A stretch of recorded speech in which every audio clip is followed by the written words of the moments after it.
저의 투자는 2020년 1억을 모으기 전과 후로 나뉩니다. 이전의 저는 초고위험 투자를 하던 시장을 영원히 훨씬 이길 수 있다고 생각하는 사람이었습니다. 이후의 저는 여러분이 아시는 배당 중심 장기 투자를 이어가는 사람이 되었죠. 저는 어떤 종목을 살 것이냐, 어떤 계좌를 만들 것이냐라는 고민 이전에 1억을 계획적으로 모아보는 경험이 먼저라고 생각합니다. 그리고 1억을 모으는 속도는 너무 빨라도 너무 늦어도 안 된다고 생각하죠. 그래서 2026년 저는 여러분께 다시 한번 이 구식 같은 이야기를 하려고 합니다. 2026년에도 아니 앞으로도 1억을 모으는 건 여전히 자신의 머리를 깨는 파괴적인 행위라는 것을 말씀드리고 싶습니다. 구독과 좋아요 부탁드리고요. 바로 시작합니다. 제가 처음 회사 생활을 시작한 게 2014년이었고 시중은행 인턴이었습니다. 그때 최저시급이 5,210원이었어요. 월급으로 한 달 기준 100만원 정도였고요. 인턴 생활을 할 때는 최저시급보다는 조금 더 받았습니다. 그 당시 중견기업이나 대기업에 취직하면 초봉 3천만원대가 정말 많았고 4천에서 5천만원 정도 받으면 진짜 많이 받는다고 했었죠. 현실적으로 10년 전에 평범한 직장인이 저축으로 1억을 모으려면 연 2천만원씩 5년이 걸리는 행위인데 연 2천만원을 모으는 건 그 당시 가처분 소득을 생각하면 비현실적이었습니다. 그때는 1억이 정말 큰 돈이었고 1억을 모으면 작은 가게라도 뭘 해볼 수 있는 그런 상징적인 금액이었죠. 10년 전에 1억이 있었다면, 물론 저는 그때 1억이 없었지만 나스닥 100에 투자했다면 약 7억 원, 금에 투자했다면 약 4억 7천만 원, S&P 500에 투자했다면 약 4억 8천만 원, 미국 전체 시장인 VTI에 투자했다면 4억 5천만 원, 대한민국에 투자했다면 약 3억 원 수준입니다. 부동산은 말할 것도 없고요.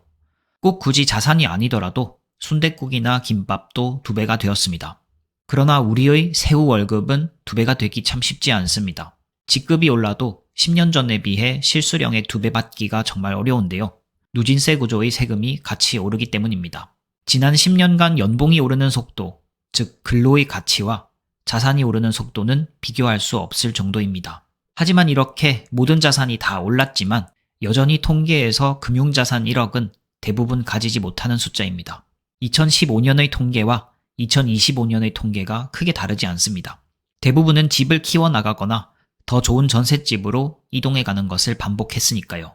그것도 아니라면 물가 상승을 따라가기도 버거운 예금 적금을 선호하는 사람이 압도적으로 많기 때문입니다. 제가 인턴을 하던 2014년도의 1억은 정말 모으기 어려운 돈이었지만 2026년의 1억 또한 여전히 모으기 어려운 숫자입니다. 그 이유는 무엇일까요? 저는 크게 2가지를 말씀드리고 싶습니다. 첫 번째, 10년 전에도 2026년에도 1억을 모으기 어려운 이유는 난이도가 같기 때문입니다. 절대적인 소득은 다 같이 올랐지만 누진세 특성상 세금도 이렇게 같이 오르고 4대 보험 또한 월급 상승분의 %로 가져가고 가처분 소득은 그대로죠. 1억을 모으는 난이도는 정말 같다고 생각합니다. 요즘 소비의 특성을 보면 1억 모으기는 아마 더 어려워졌는지도 모릅니다. 소비의 주도권을 잃기 쉬운 세상이기 때문입니다. 얼굴 인식 한 번에 배달 결제가 끝나는 편리함을 가지고 있고요. 알고리즘의 대부분은 먹는 것, 돛존쿠, 입는 것, 신기한 것, 좋은 것, 사고 싶은 것입니다. 저도 얼마 전 흑백 요리사를 보다 홀린 듯이 스시를 먹으러 갔던 것처럼요. 10년 전보다 모든 것이 편해졌고 모든 것이 지갑을 열도록 유도하는 세상입니다. 소비가 나쁜 건 아닙니다. 돈 쓰면서도 살아야죠. 그러나 제가 1억을 모을 때 가장 힘들었던 건 소비를 하면서 합리화를 한다는 것이었습니다. 아, 이건 꼭 필요한 거야 하고 샀는데 나중에 이사할 때 보면 없어도 되는 게 대부분이었습니다. 그리고 그 합리화는 대부분 자기 중심이 없고 남의 시선 따라 살 때, 즉 생각하는 대로 사는 게 아닌 사는 대로 생각하게 될 때였습니다. 1억을 모으는 속도는 점점 더 늦어졌습니다. 주변 친구들이 다 차를 사면 나도 꼭 필요할 것 같고 친구들이 불금에 술 먹고 놀면 나도 뭔가 밖에 나가야 할 것 같고 나 혼자 산다 해서 연예인이 필라테스 하면 나도 해야 할 것 같고 주변의 관념대로 편한 방향으로 생각하면 돈을 쓰게 되어 있는 구조인 것 같습니다. 소비를 극단적으로 줄이는 건 쉽지 않습니다. 소비의 주도권을 되찾기 위해 저는 배당소득 이야기를 자주 합니다. 월급에서 소비, 다시 월급, 소비 구조에서 월급에서 배당주나 배당 ETF, 거기서 소비 구조로 중간에 자산을 하나 끼워두면 배당에서 나오는 적은 돈으로 한 끼를 충당해보고 조금 더 나아가 관리비를 충당해보면서 돈과 함께 일하는 관점을 가져보면 소비의 주도권을 빠르게 가져올 수 있습니다. 소득은 총 8가지가 있는데요. 그중 종합소득은 6가지, 이자, 배당, 사업, 근로, 연금, 기타 소득이 있습니다. 이 중에서 사업자 등록증 없이 가장 쉽게 만들 수 있는 소득이 바로 배당소득입니다. 그냥 사서 들고 있기만 하면 되거든요. 두 번째 1억을 만들지 못하는 이유는 1억을 모으고 나서의 힘을 의심하기 때문입니다. 모건하우절은 돈의 심리학에서 투자는 금융의 문제가 아니라 행동의 문제라고 했죠. 투자는 금융에 대한 연구가 아니라 돈과 관련한 사람에 대한 연구임이 분명합니다. 만약 여러분이 오랫동안 투자를 해왔지만 1억을 모으지 못하셨다면 대부분 이 행동과 심리의 문제일 것입니다.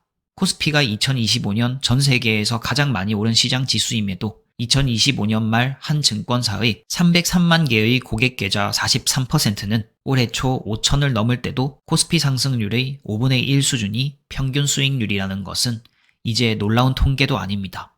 여러분이 투자를 하지 않고 예적금을 선호하여 꾸준히 모아왔지만 아직 1억을 달성하지 못하셨다면 이것 또한 역시 투자를 회피하는 행동의 문제일 것입니다. 1억을 예금 적금으로만 모아온 사람도 물론 있습니다. 그러나 이분들은 1억의 힘을 앞으로도 느끼지 못할 가능성이 매우 큽니다. 투자를 하지 않은 1억은 모으기 전의 시간과 모으고 나서의 시간이 같습니다. 1억이 일하지 못하고 물가 방어에만 힘쓰고 있기 때문입니다. 반면 1억을 모으며 투자를 해왔거나 아니면 해야 한다는 마음을 먹게 되었다면 1억은 일할 준비가 되어 있습니다. 1억의 연 10%는 1,000만 원입니다. 많이 들어본 이야기겠지만 지난 수십 년간 S&P 500의 수익률은 연평균 10%에 수렴합니다. 저는 투자는 필수라 생각합니다. 항상 시장을 떠나면 안 된다고 생각하죠. 금융자본주의 시대에서 투자를 하지 않아도 되는 사람은 몸의 가치가 매우 높아 여기서 폭발적인 현금 흐름이 발생하는 사람뿐입니다.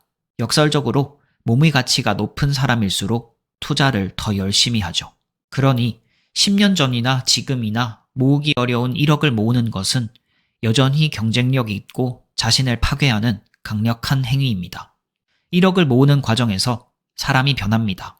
잠 줄여가며 소득을 고민하고 절제하고 절약하고 이 과정에서 생기는 맷집이 이후에 수억 원의 자산을 굴리는 진짜 근력이 됩니다.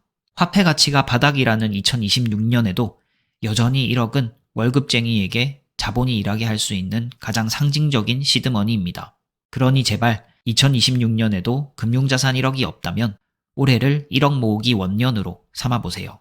일론 머스크가 AI와 로봇 때문에 디플레이션이 오고 돈의 가치가 변화한다고 합니다.